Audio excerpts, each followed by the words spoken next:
जय हिंद दोस्तों, आप सभी का आपके अपने यूट्यूब चैनल जीके नेक्स्ट में स्वागत है। तो आज का हमारा टॉपिक होने वाला संविधान की प्रस्तावना यानी प्रियम्बल से जो इम्पोर्टेंट क्वेश्चन है, संशोधन हुए, कौन से शब्द जोड़ा गया, क्या हुआ, उसके बारे में पूरा विस्तार से जानकारी देंगे। अगर चैनल बनाए तो चैनल को सब्सक्राइब करें और वीडियो को लाइक करें। चलो शुरू करते हैं आज का अपना टॉपिक। हमारा आज का पहला क्वेश्चन है, प्रस्तावना का मूल स्रोत क्या माना जाता है। बहुत बार क्वेश्चन पूछता है कि प्रस्तावना का मूल स्रोत क्या माना जाता है। नेहरू रिपोर्ट को माना जाता है, उद्देश्य प्रस्ताव को माना जाता है, भारत शासन अधिनियम 1935 को माना जाता है, या इनमें से कोई नहीं माना जाता। तो प्रस्तावना का जो मूल स्रोत है वो माना जाता है उद्देश्य प्रस्ताव को। जो उद्देश्य प्रस्ताव को पंडित जवाहरलाल नेहरू ने उद्देश्य प्रस्ताव को पेश किया था 13 दिसंबर 1946 को, जो संविधान सभा की तीसरी बैठक हुई थी। संविधान सभा का गठन होता है 6 दिसंबर 1946 को। संविधान सभा का गठन पूछ लेता है कब होता है, 6 दिसंबर 1946 को। बैठक कब होती है, प्रथम बैठक होती है 9 दिसंबर को, जिसके अस्थायी अध्यक्ष होते हैं सच्चिदानंद सिन्हा। और दूसरी बैठक होती है 11 दिसंबर को, जिसके स्थायी अध्यक्ष होते हैं डॉक्टर राजेंद्र प्रसाद होते हैं। दूसरी बैठक कब होती है, 11 दिसंबर को।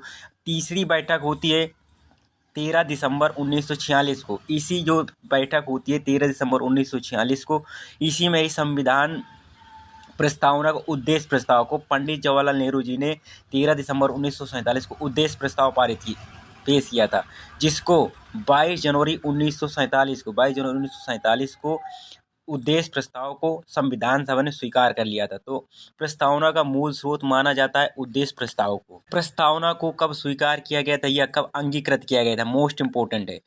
15 अगस्त 1947, 26 जनवरी 1950, 26 नवंबर 1949 या 26 नवंबर 1950। प्रस्तावना को कब अंगीकृत किया गया था, 26 नवंबर 1949 को। कब, 26 नवंबर 1949 को। संविधान भी इसी दिन बनकर तैयार हुआ था। संविधान को बनने में कितने, 2 वर्ष 11 महीने और 18 दिन का समय लगा था संविधान को बनने में।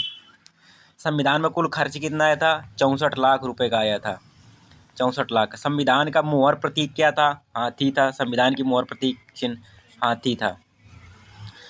तो 26 नवंबर 1949 को अंगीकृत किया गया था।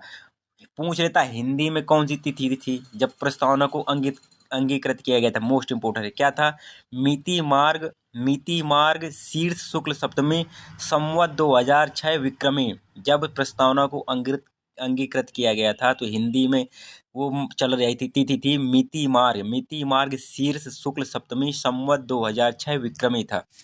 प्रस्तावना में कुल कितनी बार संशोधन हो चुका, most important, top most important अगर क्वेश्चन कहा जाए तो ये बहुत बार पूछ चुका है। प्रस्तावना में कुल कितनी बार संशोधन हो चुका है। प्रस्तावना में अभी तक कुल एक बार संशोधन हो चुका है। एक बार संशोधन हो चुका है, कब, 42वां संविधान संशोधन, 42वां कॉन्स्टिट्यूशन अमेंडमेंट 1976 में।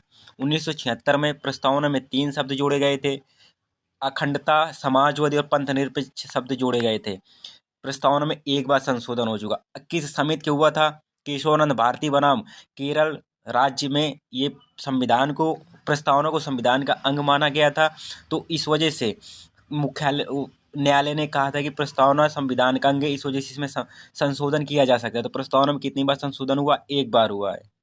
क्वेश्चन है, किस वाद में ये कहा गया है कि प्रस्तावना में संशोधन नहीं किया जा सकता है। किस वाद में कहा गया है, केशवानंद भारती बनाम केरल राज्य में, या बेरुवारी बनाम भारत संघवाद में, या इनमें दोनों में, इनमें से किसी में नहीं। तो किस में कहा गया है, बेरुवारी बनाम भारत संघवाद में कहा गया है। इस समय न्यायालय के सर्वोच्च न्यायालय के मुख्य न्यायाधीश थे गजेंद्र गटकर जी ने। उन्होंने कहा था कि प्रस्तावना संविधान का अंग नहीं है, इस वजह से प्रस्तावना में संशोधन नहीं किया जा सकता। तो वो कौन सा वाद था, बेरुवारी बनाम भारत संघवाद 1960 का केस था, जिसमें कहा गया कि प्रस्तावना में संशोधन नहीं किया जा सकता है।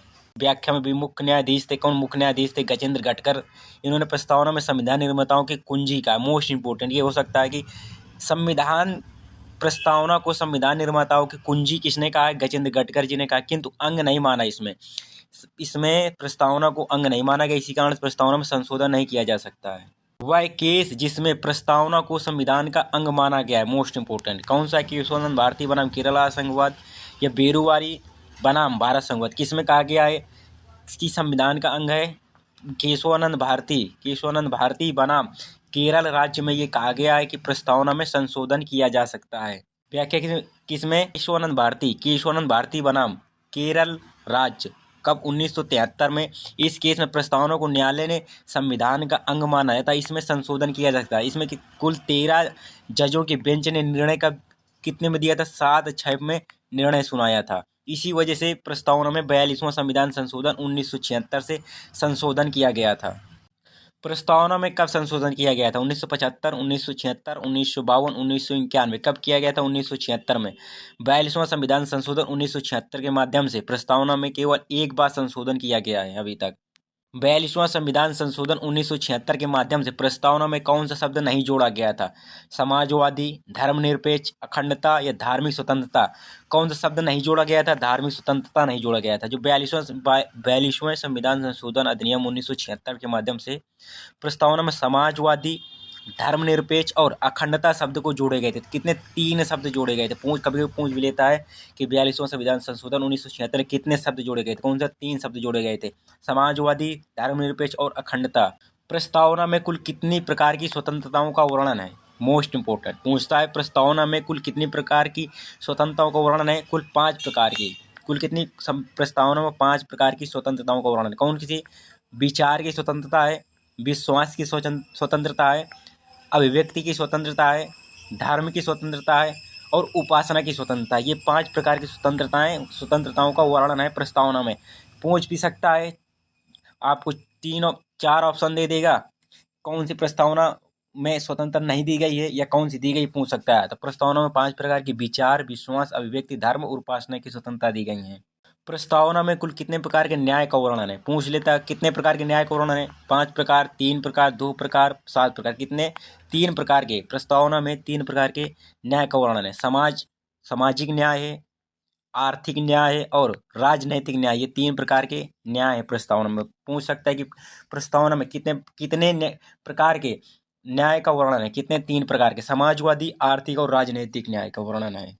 प्रस्तावना को संविधान की कुंजी किसने कहा है? ये मैं आपको बता चुका हूँ, गजेंद्र गडकर जी ने कहा था प्रस्तावना को संविधान की कुंजी।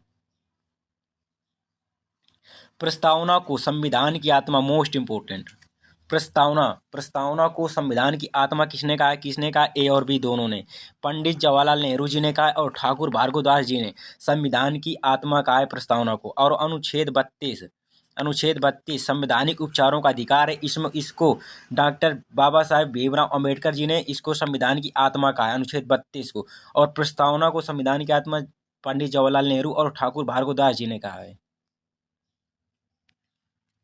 प्रस्तावना को किसने कहा? प्रस्तावना को संविधान का परिचय पत्र किसने कहा है? प्रस्तावना को संविधान का परिचय पत्र किसने कहा है? नानी पालकीवाला जी ने कहा है।